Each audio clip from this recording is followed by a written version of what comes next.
என்ன ராஜராஜன், என்ன சொல்றாங்க உங்க ஃபேமிலி? இப்போ எப்படி இருக்கீங்க? நல்லா இருக்கேன் டாக்டர்.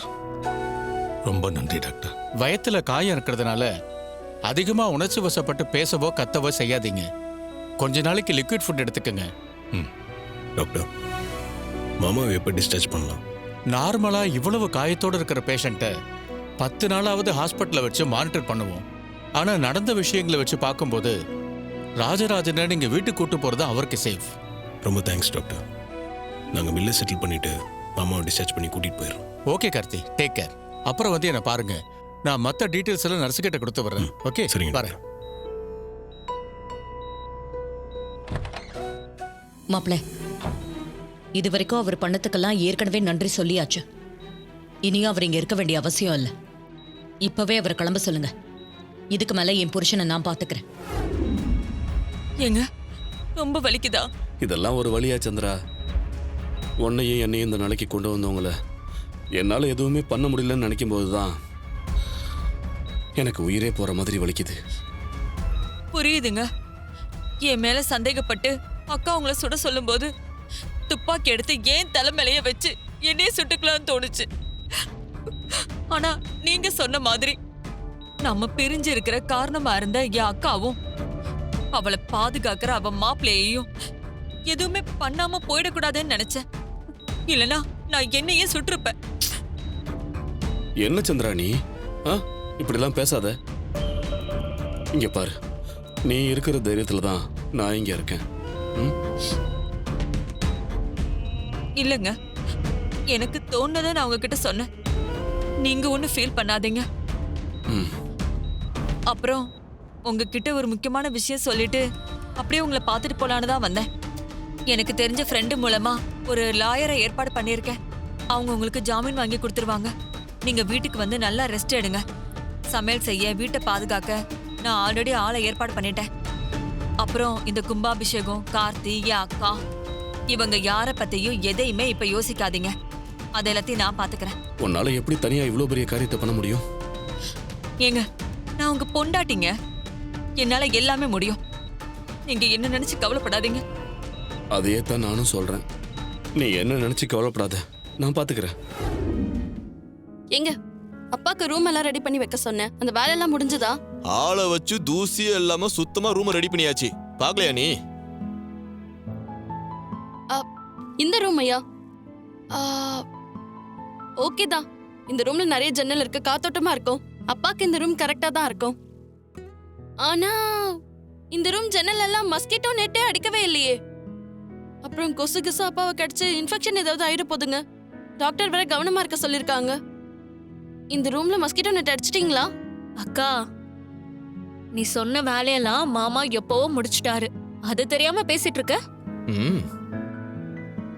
ஸ்வாதி, உங்க அக்கா கிட்ட இருக்கிற ஸ்பெஷாலிட்டி என்னன்னு தெரியுமா? நான் சும்மா உட்காந்தாலே உங்க அக்காவுக்கு பிடிக்காது.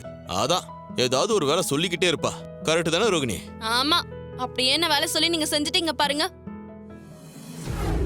தம்பி, ராஜராஜா ஐயாவுக்கு உடம்பு சரியாயிருச்சுன்னு கேள்விப்பட்டதும் தான் எங்களுக்கெல்லாம் நிம்மதியா இருந்துச்சு தம்பி.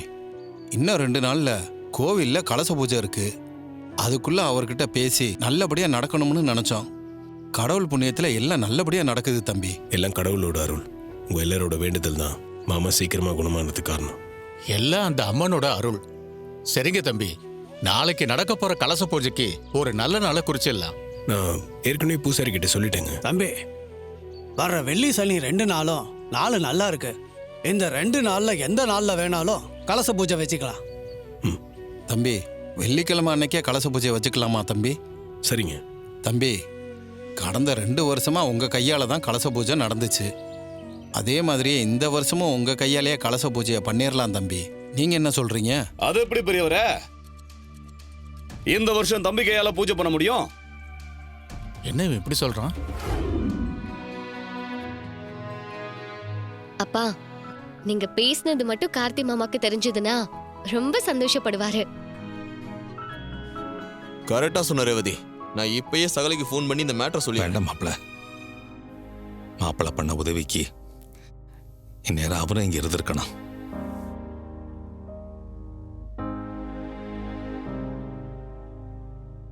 இது பாருங்க, உங்க மாப்பிள்ளை பண்ண உதவிக்கு நன்றி சொல்லி அனுப்பியாச்சு. அப்புறம் என்ன? அவரை கூப்பிட்டு என்ன விருந்தா வைக்க முடியும்? என்ன ஈஸ்வரி இப்படி பேசுற? என் உயிரை காப்பாத்திருக்காரு, நம்ம பொண்ணோட வாழ்க்கையை காப்பாத்திருக்காரு. அதுக்கு அவருக்கு நன்றி மட்டும் சொன்னா போதுமா?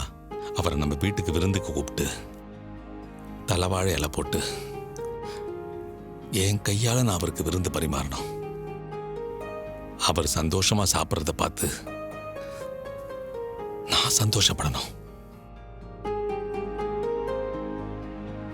அப்பா, இவ்ளோ நேரம் ரேவதியும் கார்த்தி இங்க இல்லைன்னு தான்ப்பா வருத்தப்பட்டுக்கிட்டு இருந்தா. அவ ஏன் பொண்ணுமா? அப்பா அப்ப நானு நீயும் என் பொண்ணுதாம்மா. நீ கடைக்குட்டி செல்லம். வாங்கப்பா, பாத்து.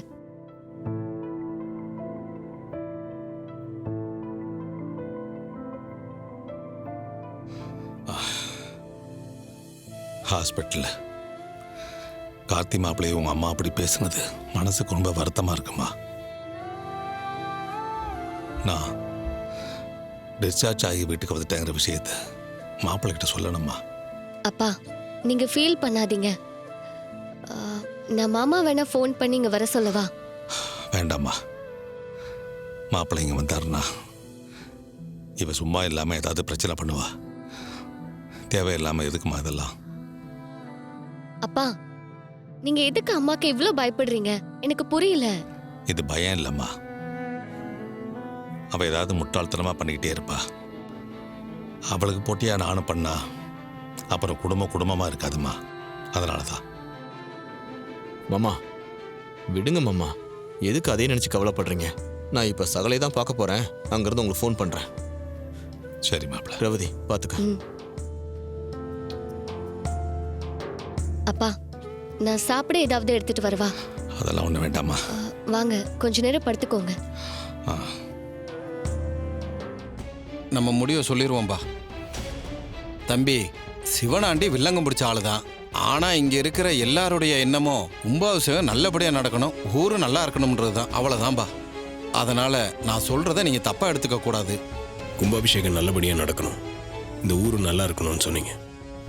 என்னோட ஆசையும் அதாங்க. உங்கள் மனசில் நீங்கள் என்ன நினைக்கிறீங்களோ அதை வெளிப்படையாகவே சொல்லிடுங்க. ராஜராஜன் ஐயா வயசுல பெரியவர். இந்த முறை அவர் வந்து கலச பூஜை பண்ணட்டும். இனி அடுத்து ஒரு வருஷங்கள நீங்களே பண்ணலாம் அப்படிங்கறதான் தம்பி எங்க அபிப்பிராயம்.